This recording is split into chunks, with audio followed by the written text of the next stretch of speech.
बिहार के उप मुख्यमंत्री सम्राट चौधरी, इन पर मेरा सीधा आपके माध्यम से सरकार को, बिहार के गवर्नर से, बिहार सरकार से, केंद्र सरकार से मेरा अनुरोध है कि इनको हत्या के आरोप में, ये हत्या के अभियुक्त हैं, इनको तुरंत पद से बर्खास्त करके गिरफ्तार किया जाए।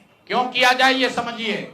तारापुर में 1995 में 7 लोगों की जो हत्या हुई और 7 मारे जाने वाले लोग कुशवाहा समाज के लोग थे। ये बिहार में जाति की राजनीति करने वालों के लिए सबक होना चाहिए। सम्राट चौधरी कहते हैं मैं कुशवाहा हूँ। 7 लोगों की जिनकी हत्या के ये अभियुक्त हैं, आरोप नहीं है, मैं शब्द बहुत समझ के बोल रहा हूँ। 7 लोगों की हत्या के अभियुक्त राकेश कुमार उर्फ सम्राट कुमार मौर्य उर्फ Samrat Choudhary, Tarapur case number 44/1995, note कर लीजिए। 44/1995 में 7 लोगों की हत्या हुई, उसमें ये अभियुक्त हुए और जो केस है चीफ जुडिशियल मजिस्ट्रेट को 24/4/1995 को इन लोगों ने डॉक्यूमेंट सबमिट किया। बिहार विद्यालय परीक्षा समिति का एक एडमिट कार्ड सबमिट किया जिसमें बताया गया कि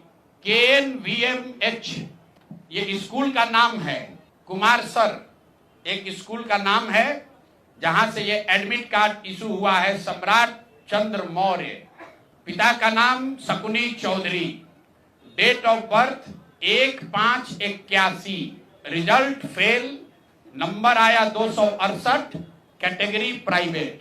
ये सुप्रीम कोर्ट का डॉक्यूमेंट है जो सम्राट चौधरी ने जमा किया है, जिसमें ये बताया है कि इनका डेट ऑफ बर्थ 81 है, उसके हिसाब से 95 में चीफ जुडिशियल मजिस्ट्रेट ने नाबालिग होने के नाम पर इनको वहां से राहत दी।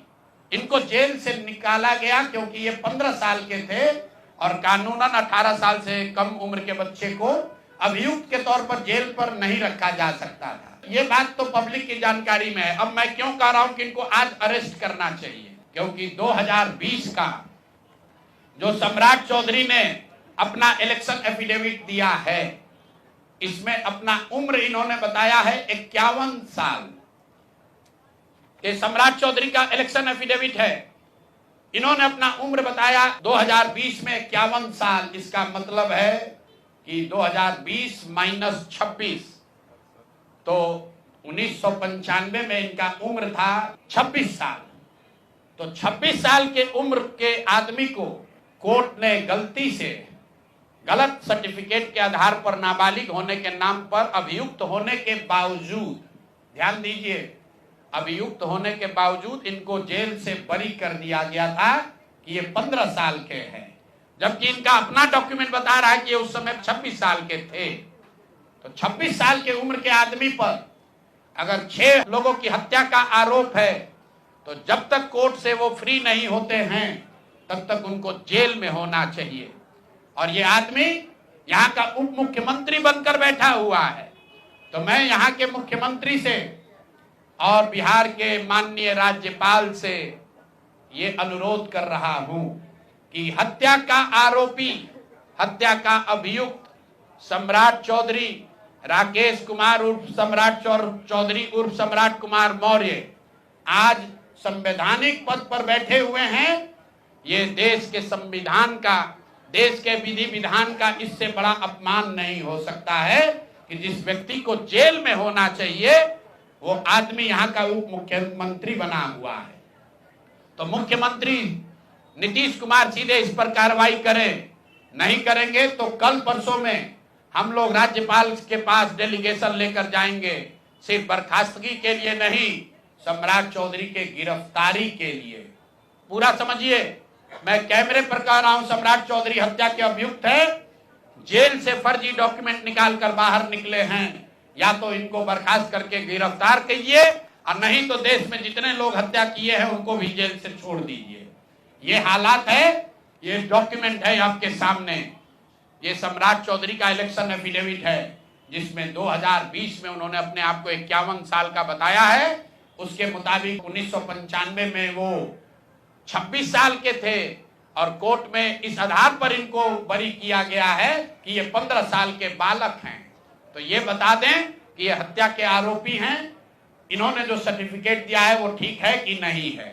बाकी ये भाई साहब जो घोटाला किए हैं अपने डिग्री उग्री में, तो बहुत छोटी बात है। सम्राट चौधरी जो हत्या के अभियुक्त है, 6 हत्या के अभियुक्त हैं, उनको गिरफ्तार कीजिए, और नहीं तो बिहार में जितने लोग अभियुक्त जिनको बनाया गया उनको सबको छोड़िए।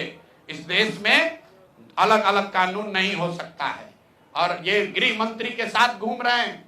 मोदी जी को हम लोग कल पत्र लिखेंगे कि आपके पार्टी का नेता, जितने लोग भाजपा के समर्थक हैं, भाजपा के जितने लोग नेता हैं, कार्यकर्ता हैं, वोटर हैं, आपके जरिए से सबको बता रहा हूं, मेरे भाई एक बार अपने दिल पर हाथ रखकर सोचो, जिस व्यक्ति पर 6 लोगों की हत्या का आरोप है, जो व्यक्ति 6 लोगों की हत्या का अभियुक्त है, उसको तुम अपना नेता बनाकर बिहार का उप मुख्यमंत्री बनाए हो, और तुम अपराध की बात करते हो, तुम जंगल राज की बात करते हो। तो सम्राट चौधरी को अभी के अभी पद से इस्तीफा देकर पुलिस को अरेस्ट करना चाहिए, और अगर पुलिस अरेस्ट नहीं करती है तो हम लोग कोर्ट में मूव करेंगे, कोर्ट के संज्ञान में इस बात को लाएंगे कि साहब ये बताइए कि कैसे आपने इनको बेल दिया है, कैसे इनको आप समाज में बाहर रहने की अनुमति दे रहे हैं। और सम्राट चौधरी की अंतिम बात, इनके अपराध की गाथा की, सिर्फ हत्या के अभियुक्त नहीं है। बिहार में पुरानी पत्रकारिता करने वाले लोग, आपने शिल्पी गौतम के रेप और हत्याकांड की कहानी सुनी होगी। आपने सुना होगा कि लालू जी के जंगल राज का जब चरम सीमा था, जितनी यहाँ माताएं बहने हैं, जो पढ़े लिखे लोग, समझदार लोग हैं, स्वच्छ छवि वाले बिहार में रहने वाले लोग हैं, याद कर लीजिए शिल्पी गौतम रेप और मर्डर केस, जिसमें एक डॉक्टर के लड़के को और शिल्पी गौतम के साथ ऐसा आरोप लगा था कि उनके साथ सामूहिक बलात्कार और उसके बाद उनकी हत्या कर दी गई थी। साधु यादव पर उसका आरोप लगा था, बड़ी हंगामा हुआ, सीबीआई में केस गया।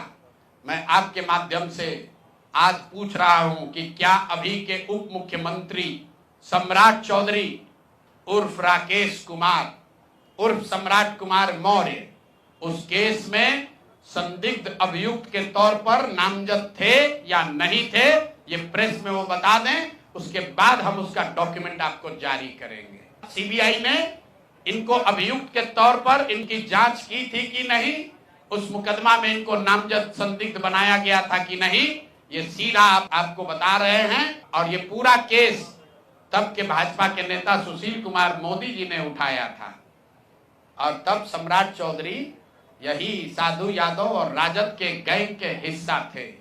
और अब वो बता दें, हम इतना ही बोल रहे हैं, अभी से भी गांधी जी ने कहा है गलती हो गई तो आकर माफी मांग लो, आकर बताइए कि उस केस में आप अभियुक्त के तौर पर आपको सीबीआई ने आपकी जांच की थी कि नहीं की थी, आपके सैंपल टेस्ट लिए गए थे कि नहीं लिए गए थे, आपके उस घटना में क्या संलिप्तता है नहीं है, ये बताइए।